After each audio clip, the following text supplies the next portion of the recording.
Hey everyone, my name is Wes, and welcome back to Terror Talk, where I discuss creepy clips online. Just to set up clear expectations, this is a commentary channel on scary stories and weird stuff. So, if commentaries are a thing, you're in the right place. The original horror music at the end of my videos was composed by me. Now, let's get into it and have some fun. This happened a couple of years ago, right before school ended. It was the last day of eighth grade. It was exactly what you'd expect on the final day of middle school: excitement and bittersweet goodbyes. Everyone was running around, scribbling signatures and cheesy messages in each other's yearbooks. My middle school was huge, easily over 1,000 students. So, to keep things manageable, the teachers collected our yearbooks and passed them around to different classrooms, making sure everyone who wanted to got a chance to sign. Did your school ever do that? I don't remember my school ever doing that. That's pretty weird, isn't it? Because I feel like if you pass the yearbooks around to everyone like that, there could be some really mean things said. And I don't really like that idea. Like when I had a yearbook, I just remember giving it to who I wanted to give it to. I don't remember it being passed around all the classrooms like that. That's pretty weird. But let me know in the comments below, have you ever had any weird, creepy experiences related to yearbook signing? Let me know in the comments below, or just like in school scary stories in general. If you have any creepy experiences, let me know in the comments below. But yeah, like pretty weird, right? I'm sure you could see how that could create problems. Anyone who wanted to could write whatever they wanted in anyone's yearbook. The teachers tried their best to prevent things from getting out of hand, but I knew a few kids who wrote some mean messages to people they didn't like. At the end of the day, when I got my yearbook back, I flipped through the pages eagerly, reading all the goofy notes from my friends. But as I scanned the pages, something caught my eye. There was a signature below the face of someone I had never seen before. His name was Samuel Robinson III, a name I'm going to remember for as long as I live. The message he wrote was short, simple, and honestly a bit unsettling. It read, "Hags, I'll be seeing you again." I stared at the page, confused out of my mind. I'd never even spoken a single word to this Samuel kid. It wasn't like there was anything I could do about it, though. The school year was over, so I couldn't see him even if I wanted to. I just chalked it up to some weird kid being weird, or maybe an honest mistake. Either way, I stopped thinking about it. A few hours passed, and before I knew it, I was at home hosting a sleepover in my basement with my best friends Kevin, David, and Kieran. The four of us ate Doritos and played Call of Duty all night. My parents' bedroom was 3 floors above us, so we didn't have to worry much about keeping the noise down. We were messing around on my dad's rowing machine sometime just before 2 when we heard a sharp knock at the storm door. The sound instantly silenced us. Who the hell would knock on the storm door? It must have been someone who either didn't want to wake my parents up, or knew we were down there, or both. It didn't make sense. The person kept knocking in the same rhythmic pattern. I could tell Kieran was about to say something, and I couldn't stop him in time. In a loud and assertive voice, he asked who was there. I wanted to knock him out. He had basically broadcasted to whoever was out there that we were down there. My basement doesn't have any external windows, so it was unlikely that they had known we were down there, but now they did. After a long pause and no more knocking, a muffled voice answered back. He said, "Come around to the back door," in a high pitched voice that genuinely sounded cheerful, like he was a friend of ours trying to join the sleepover. It was definitely a teenager's voice, too, and it didn't sound like someone who was pretending to raise their voice either. Wouldn't that be really freaking odd? Like you're just down there chilling with your friends, and then some creepy teenager comes to the back door that wasn't even invited and acts all cheerful like they're your friend. Like that seems really unsettling to me, does it not? Because if I was in that situation, I'd be like, oh hell no. Would you go and see who it is, or would you just ignore them in this situation? Let me know in the comments below. I'm not sure what I'd do, honestly. Like a part of me would want to go check it out, but the other part would just want to stay put and wait for them to go away. But yeah, super creepy. I was pretty scared, I can't lie. My friends were seemingly unfazed, though, like they thought it was somehow exciting that some random kid was outside my house. They insisted that I at least check it out, and even though I didn't want to, they pressured me into it. We crept upstairs, careful not to make too much noise. I approached the back door slowly, trying to ignore the pounding in my chest. Through the narrow glass pane beside it, I could see a shadowy figure standing under the dim light. I got a little closer, and his face came into view. My jaw nearly hit the floor when I realized who it was. It was him. It was that kid Samuel Robinson III who had signed my yearbook.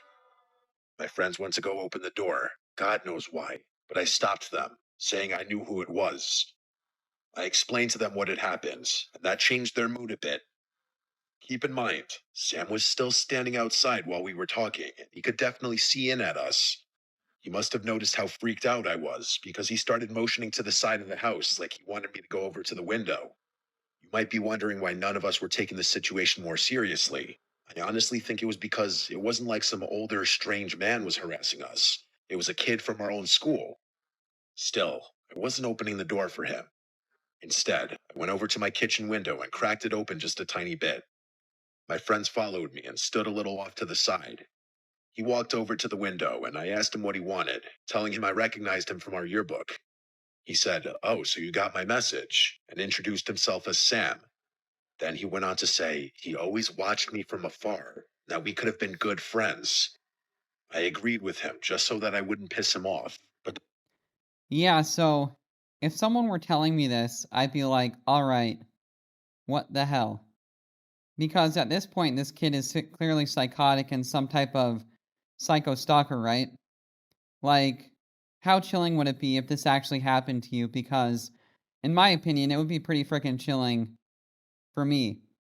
Like, I've had people obsessed with me before, like, not to the point where they're stalking me to my home. But I remember there was this one time in LA where there was this girl we were in film scoring school together. There was like a music for animation class, and I hadn't said a word to her all semester, and we started to talk a little bit after class ended. It always works out that way, doesn't it? But I just could, we hung out once and I could tell that I was not going to be into her like at all. She was not nearly as attractive as I was hoping, I thought she would be when I hung out with her. Even though I had known what she looked like, I guess I had my hopes too high in that situation. But when I told her I didn't want to, hang out with her anymore, she got super obsessive and just like really freaking weird, would not stop texting me, emailing me, stuff like that. So there are people out there like that this kind of thing happens to. So yeah, definitely like really weird and really creepy, huh? there was 0% chance I would have been friends with this kid, given any circumstances. I didn't want to press him right away, but I had to know. So I asked him how he knew where I lived. He didn't respond, and I didn't know what to say. Before I could de escalate the situation, David called him a creepy stalker and told him to piss off. Sam's smile disappeared. He tilted his head like he didn't understand what David had just said. Then, just as quickly, his expression twisted into something I can only describe as hatred. He went from passive and honestly kind of friendly to aggressive and angry. He started screaming things at me, how he hated my friends and thought we should all die, how my ex hated me and random stuff he had no right knowing. He reached toward the window and tried to force it open, but I jammed it shut and locked it.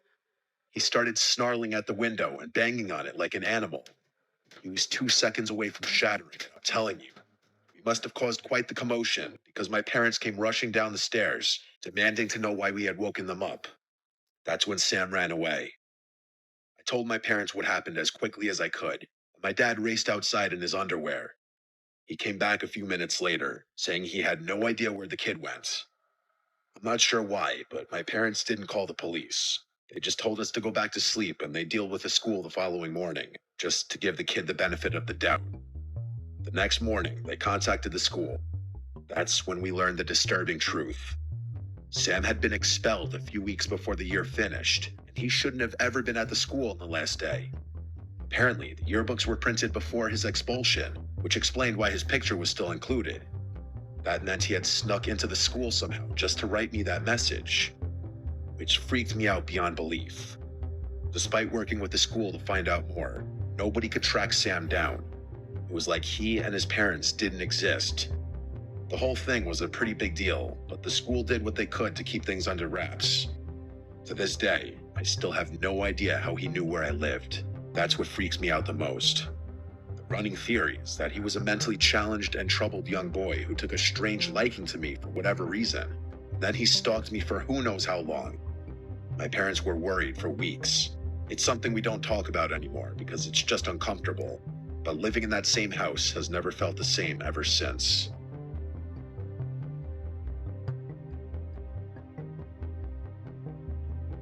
Yeah, pretty crazy, right? Like, I think it's crazy that his demeanor changed so drastically, so quickly. Trying to act friendly and then just saying, to tell them they all should die and screaming at them. Like, that is some really mentally psychotic behavior. And wow, like, he got expelled and then he came back literally on the last day just to sign his yearbook. Like, this sounds like right out of a horror film, doesn't it? Like, this is a really cool, scary story. And it just goes to show you that no matter what age you are, it doesn't matter whether you're in your 50s or 60s, in your 30s or 40s, or, even a teenager. Like, you can be severely mentally ill at no matter what age.